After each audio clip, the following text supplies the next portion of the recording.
ராஜாக்களின் புஸ்தகம் 1ஆம் அதிகாரம் 15வது வசனம் வாசி. ராஜா மிகவும் வயது சென்றவனாய் இருந்தான்.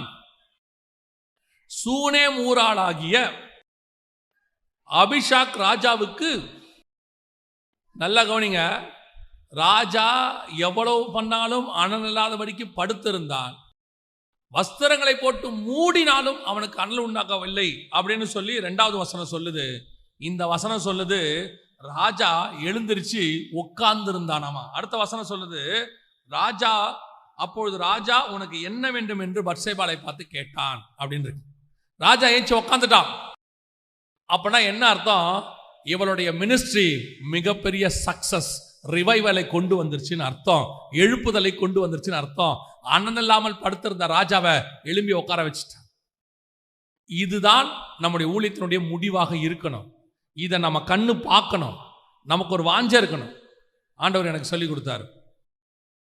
ஆசீர்வாதத்தை சுதந்திரிப்பதில் 3 வகை இருக்குது. 3 வகை இருக்கு. ஒன்று, ஆபிரகாம் அந்த தேசத்தை ஆண்டவர் சொன்னார், நீ போ, கானான் தேசத்தை உனக்கு தருவேன் அப்படின்னார். தேசத்துக்கு போயிட்டார்.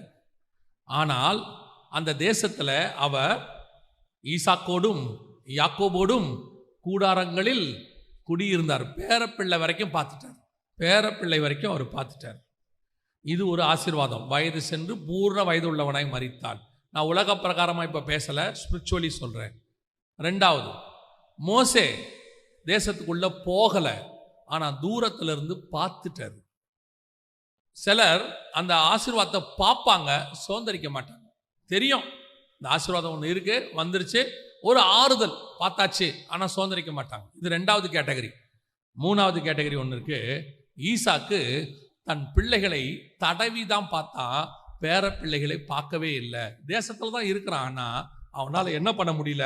தன் பிள்ளைகளையும் பார்க்க முடியல, பேர பிள்ளைகளையும் பார்க்க முடியல.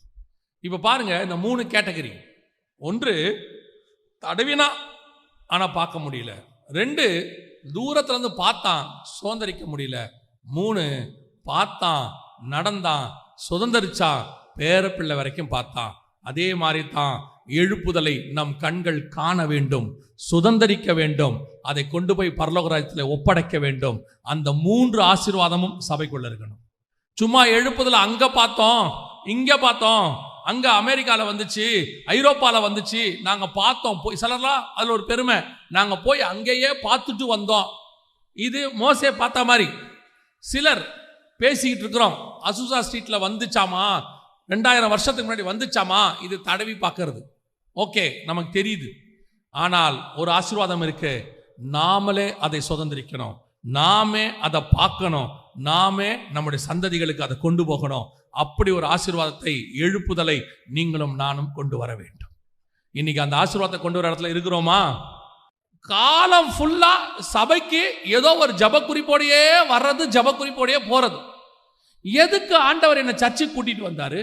இந்த சபையில என்ன வச்சதுக்கான நோக்கம் என்ன? வரும்போது வனாந்தரத்துல நயங்காட்டி அழைச்சா மாதிரி ஏதோ ஒரு தேவையை வச்சு கர்த்தர் கூட்டிட்டு வந்தாரு, உண்மை. ஆனால் வெறும் தேவையோடு கூடவே இருக்கக்கூடாது. எதுக்காக நான் அந்த சபையில நாட்டப்பட்டேன்? இந்த தோட்டத்துக்குள் கொண்டு வந்து கர்த்தர் என்னை நாட்டினதுக்கான நோக்கம் என்ன? நான் என்ன கனி கொடுக்க வேண்டும்? கர்த்தர் என்னை எடுத்துக்கு பயன்படுத்துறோம். அப்ப சபையில உங்கள் மூலமாக ஆண்டவருக்கு என்ன பிரயோஜனம்? ஆசாரிப்பு கூடாரத்துக்குள் கர்த்தர் ஒவ்வொரு பாத்திரத்தையும் கொண்டாராரு. குத்து விளக்கு கொண்டு வராரு, மேஜை கொண்டு வராரு, திரைச்சீலை கொண்டு வராரு, எல்லாம் கொண்டு வராரு.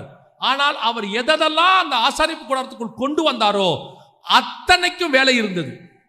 ஒண்ணு கூட சும்மான்னு இருக்காது அந்த இடத்துல. நல்லா கவனிச்சு பாருங்க. ஆசாரிப்பு கூடாரத்துல நிறைய பொருள் செய்ய சொல்வாரு. ஆனா ஆசாரிப்பு கூடாரம் டிராவல் பண்ணுது, ஒரு இடத்துல இருந்து இன்னொரு இடத்துக்கு டிராவல் பண்ணுது. யாரா இருந்தாலும் நம்ம எல்லாரும் என்ன பண்ணுவோம் தெரியுமா? ஒரு காரியத்தை செய்யும் போது எக்ஸ்ட்ராவா கொஞ்சம் வாங்கிக்குவோன்னு சொல்லுவோம். யூஸ்வலா இப்போ பெயிண்ட் பண்ண போறோம், எக்ஸ்ட்ரா 2 லிட்டர் வாங்கிக்கோங்கப்பா, ஒரு வேளை இல்லாம போயிட போகுது. நம்ம யூஸ்வலா அதை சொல்லுவோம். இப்போ சாப்பாடு போட போறோம், 50 பேர், ஒரு 10 பேருக்கு எக்ஸ்ட்ரா போடுங்க, இல்லாம போயிட போகுது நாம சொல்லுவோம். ஆனா ஆண்டவர் ஆசாரிப்பு கூடாரத்துக்கு மட்டும் என்ன தேவையோ அதை மட்டும்தான் செய்ய சொன்னாரு. எக்ஸ்ட்ராவா ஒண்ணு கூட செய்ய சொல்லல. அதோட அர்த்தம் என்னன்னா, எதெல்லாம் ஆசாரிப்பு கூடாரத்துக்குள்ள வந்ததோ அத்தனைக்கும் அங்கே ஒரு வேலை இருந்தது, அழைப்பு இருந்தது, அபிஷேகம் இருந்தது, கர்த்தருடைய திட்டம் இருந்தது அது மேல. அதே மாதிரி தான் இந்த ஆசாரிப்பு கூடாரத்துக்குள் உங்கள் அத்தனை பேரையும் கர்த்தர் கொண்டு வந்திருக்கிறார். உங்கள் அத்தனை பேருக்கும் ஒரு அழைப்பு இருக்கிறது, ஒரு தரிசனம் இருக்கு. இல்லைன்னா கொண்டாந்து சும்மா எங்களுக்கு இடத்தை நிரப்பி நாங்க ஃபுல்லா உட்கார்ந்து இருக்கிறோன்றதுக்காக எங்களை சாட்டிஸ்ஃபை பண்றதுக்கு உங்களை கூட்டிட்டு வரல கர்த்தர். நாங்க இதை விட சின்ன கூட்டமாக இருக்கும் பொழுதே மனரம்யமாய் கர்த்தரை ஆராய்ச்சிருக்கிறோம். பாலத்துக்கு அந்த பக்கத்துல இப்பவும் ஆராதிக்கிறோம். இன்னும் பெரிய கூட்டம் கொடுத்தாலும் ஆராதிப்போம். ஆனால் நீங்கள் ஏன் வந்தீர்கள்? உங்களை ஏன் கர்த்தர் கொண்டு வந்து தோட்டத்தில் நாட்டினார்? கொண்டு வருவதற்கான முகாந்தரம் என்ன? ஒரு நாள் தான் ஆண்டவரை கேட்டிருக்கிறீங்களா? ஆண்டவரே, என்னை எதுக்கு இந்த சர்ச்சில் வச்சிருக்கீங்க? என்னை கொண்டு என்ன செய்ய போறீங்க? உங்க வேலை என்ன? வந்தேன், ரட்சிக்கப்பட்டேன், அபிஷேகம் பெற்றேன், ஞானசானம் எடுத்தேன், அப்புறம் அவ்வளவுதான். ராசனம் எடுத்தேன், அப்புறம் அபிஷேகம் பெற்றேன், அப்புறம் ரட்சிக்கப்பட்டேன், அப்புறம் அவ்வளவுதான். சபைக்குள்ள வந்து உட்கார்றதுல ஒரு பெருமை. கவனிங்க, நீங்க வரணும், சபை கூடி வருவதில் விட்டுவிடக்கூடாது. ஆனால் வந்து என்ன வளர்ச்சி? 25 வருஷம், 10 வருஷம், 5 வருஷம் இருக்கீங்க, என்ன வளர்ச்சி? ஒரு ஆவிக்குரிய வாழ்க்கையில் ஒரு வளர்ச்சி தெரியணும்ல. ஒரு பையனை ஸ்கூலுக்கு அனுப்புறீங்க, எல்கேஜிக்கு போயிட்டு வரும்போது ஒரு கேள்வி கேட்பீங்க, என்ன சொல்லி கொடுத்தாங்கப்பா? Ring a roses baa baa black sheep சொல்லி கொடுத்தாங்க. ஃபர்ஸ்ட் ஸ்டாண்டர்ட் போயிட்டு வரான், என்னப்பா சொல்லி கொடுத்தாங்க? Ring a roses baa baa black sheep. என்னடா இதுவே தானடா, 2 வருஷமா ஒன்றும் மாற்றவே இல்லையா? 5வது போயிட்டு வரான், என்னடா சொல்லி கொடுத்தாங்க? Ring a roses. என்னடா ஸ்கூல் அது? என்னடா டீச்சரு?